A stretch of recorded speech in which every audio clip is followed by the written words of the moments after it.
Okay, I want to come back to it was, except for a few people problems, which are inevitable. It was everyone liked each other, but I'll tell you, someone in that outfit once said to me, like, you would not believe the backstabbing and the dogs eating dogs in to make little kids movies, little kids entertainment. So there was backstabbing. It was really bad in the end. Well, the animation department had the worst of it. Really? Because, the animation... What? Why? Because the animation... Because animation... Okay, the animators were the royalty of animation. The animators were the royalty of the animation, feature animation. Mm-hmm. Disney animators are... They're demigods. And so when you get into that department, anybody with an ego, even a slight ego, apparently just kind of, it got infected, there was some kind of infection going on. It was like just something that happened. You just got infected with this ladder climbing. And my friends in the cleanup department would always complain about that there was just too much backstabbing going on, and too much backstabbing. Lots of behind the scenes shenanigans going on. Mm-hmm. Who's going to be on what crew and. Okay. Now it just sounded pretty bad. Now in the background department, we were more laid back, much more laid back. We were kind of out of sight and out of mind. I mean, backgrounds were just in the background. They were just backgrounds. Yeah, exactly. We were in the background. We were just backgrounds, and so, I mean, we loved our jobs, but animation in general. I mean, we were just sort of like, oh, those people over there, they're just okay. They'll make my character look good. Well, okay. But I know that you once, over the years, you talked about a character whose gender I will not even specify because the person is still alive. So I will call the person Glamour Demon. And this person was horrible. One of the main problems that I had with Glamour Demon was the fact that it was the transition from traditional to digital. Oh. I had a much easier time of it. Uh-huh. That person did not. Oh, Glamour Demon had a hard time? Lots of problems. Oh.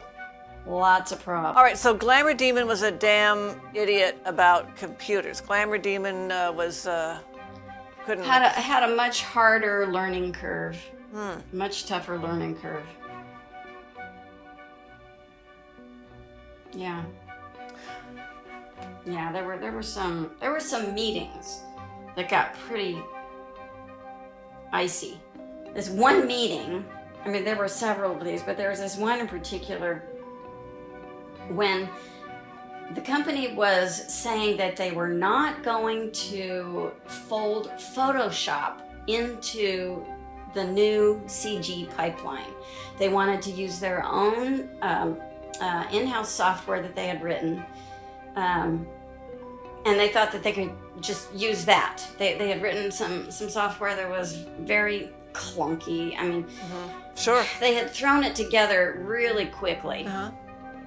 They had thrown it together really quickly. It worked really well for the ink and paint department, and they did some modifications on it and tried to, they wanted the background painters to use that software.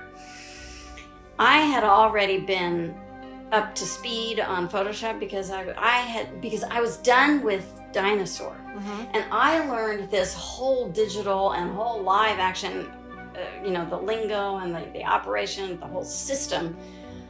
I was completely up to speed on that, and when I came back to the regular animation, I was stunned at how little anybody knew about any of this stuff. I kind of thought that, I kind of assumed that they had been taking some classes or something, but no. And so I knew what Photoshop was capable of. They did not. They had no idea. And I was trying to tell them, look, people, Adobe has had a 20-year jump on you with an army of code writers. Right. You cannot in your wildest dreams approach what is possible with Photoshop. It is intuitive, it's fast, it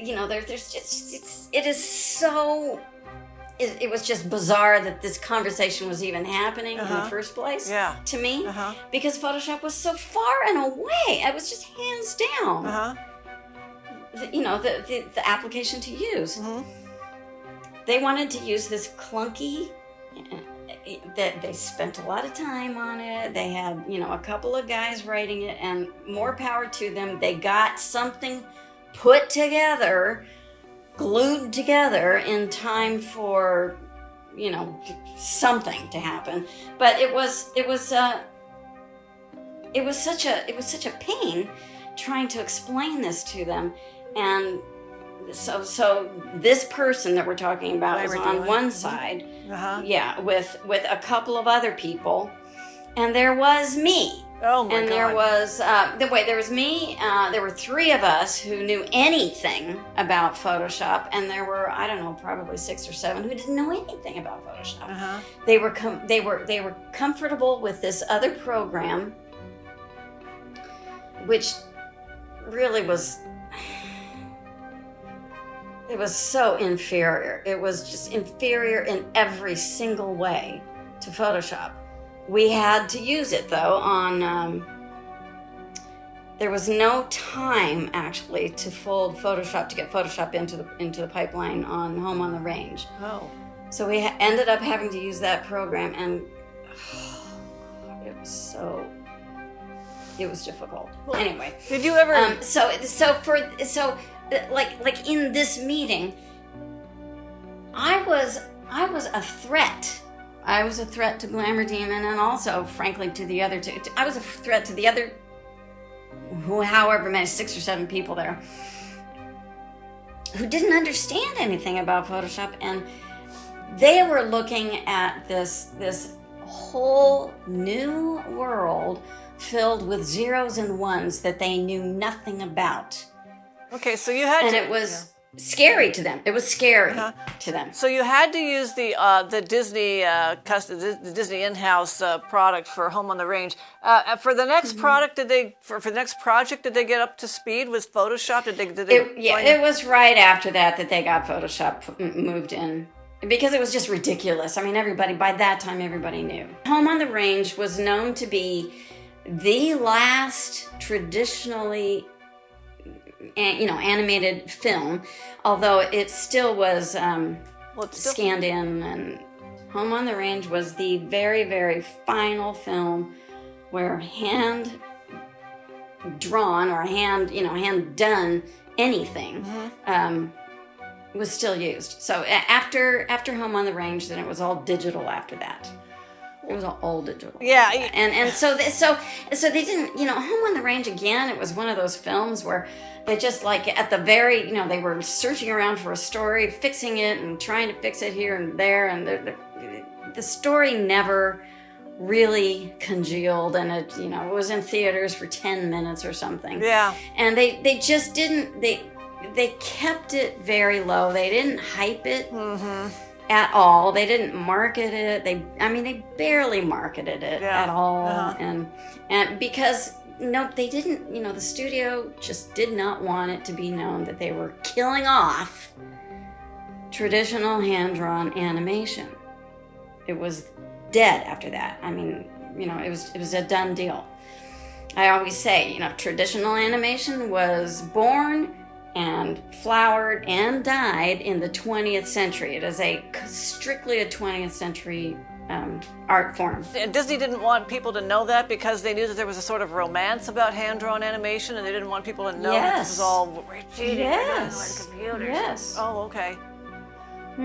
Well, speaking of... it would have been a PR... It would have been a PR disaster.